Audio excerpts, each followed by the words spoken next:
नमस्कार सभी मित्रों को, आप सभी का स्वागत है AMS स्टोरी चैनल पर। आज आपको जानने को मिलेगी भगवान शंकर के पूर्ण रूप काल भैरव।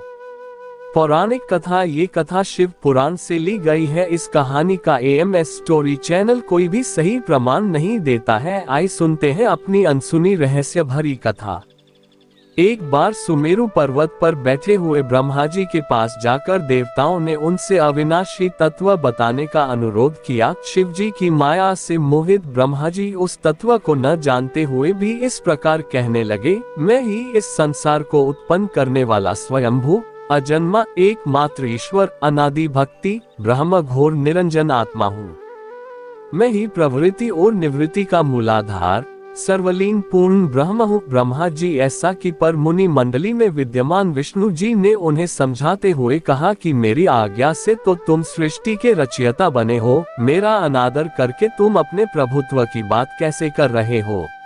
इस प्रकार ब्रह्मा और विष्णु अपना अपना प्रभुत्व स्थापित करने लगे और अपने पक्ष के समर्थन में शास्त्र वाक्य उद्धृत करने लगे। अंततः वेदों से पूछने का निर्णय हुआ तो स्वरूप धारण करके आए चारों वेदों ने क्रमशः अपना मत 6 इस प्रकार प्रकट किया। ऋग्वेद जिसके भीतर समस्त भूत निहित हैं तथा जिससे सब कुछ प्रवत होता है और जिसे परमात्मा कहा जाता है, वह एक रुद्र रूपी है। यजुर्वेद जिसके द्वारा हम वेद भी प्रमाणित होते हैं तथा जो ईश्वर के संपूर्ण यज्ञों तथा योगों से भजन किया जाता है, सबका दृष्टा वह एक शिव ही है। सामवेद जो समस्त संसारी जनों को भरमाता है, जिसे योगी जन ढूंढते हैं और जिसकी भांति से सारा संसार प्रकाशित होता है, वे एक त्रयंबक शिव जी ही हैं। अथर्ववेद जिसकी भक्ति से साक्षात्कार होता है और जो सब या सुख दुख अतीत अनादि ब्रह्म है, वे केवल एक शंकर जी ही हैं। विष्णु ने वेदों के इस कथन को प्रताप बताते हुए नित्य शिवा से रमण करने वाले दिगंबर पीतवर्ण धूलि धूसरित प्रेमनाथ कुवेटाधारी सर्वावेष्टित वृपनवाही नेहसन शिव जी को पर ब्रह्म मानने से इनकार कर दिया। ब्रह्मा विष्णु विवाद को सुनकर ओंकार ने शिव जी की ज्योति नित्य और सनातन पर ब्रह्म बताया, परंतु फिर भी शिव माया से मोहित ब्रह्मा विष्णु की बुद्धि नहीं बदली। उस समय उन दोनों के मध्य आदि अंत रहित एक ऐसी विशाल ज्योति प्रकट हुई कि उससे ब्रह्मा का पंचम जलने लगा। इतने में त्रिशूलधारी नील लोहित शिव प्रकट हुए तो अज्ञानतावश ब्रह्मा उन्हें अपना पुत्र समझकर अपनी शरण में आने को कहने लगे।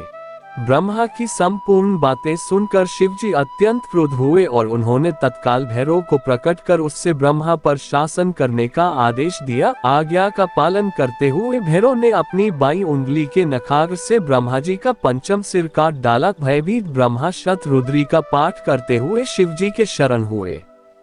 ब्रह्मा और विष्णु दोनों को सत्य की प्रतीति हो गई और वे दोनों शिवजी की महिमा का गान करने लगे।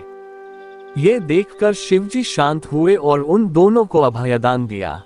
इसके उपरांत शिवजी ने उसके भीषण होने के कारण भैरव और काल को भी भयभीत करने वाला होने के कारण काल भैरव तथा भक्तों के पापों को तत्काल नष्ट करने वाला होने के कारण पाप भक्षक नाम देकर उसे काशीपुरी का अधिपति बना दिया। फिर कहा कि भैरव तुम इन ब्रह्मा विष्णु को मानते हुए ब्रह्मा के कपाल को धारण करते के आश्रय से भिक्षा वृत्ति करते हुए वाराणसी में चल, वहाँ उस नगरी के प्रभाव से तुम ब्रह्म हत्या के पाप से मुक्त हो जाओगे। शिवजी की आज्ञा से भैरव जी हाथ में कपाल लेकर ज्यों ही काशी की ओर चले, ब्रह्म हत्या उनके पीछे पीछे हो चली। विष्णु जी ने उनकी स्तुति करते हुए उनसे अपने को उनकी माया से मोहित न होने का वरदान मांगा। विष्णु जी ने ब्रह्म हत्या के भैरव जी के पीछा करने की माया पूछना चाही तो ब्रह्म हत्या ने बताया कि वह तो अपने आप को पवित्र और मुक्त होने के लिए भैरव का अनुसरण कर रही है।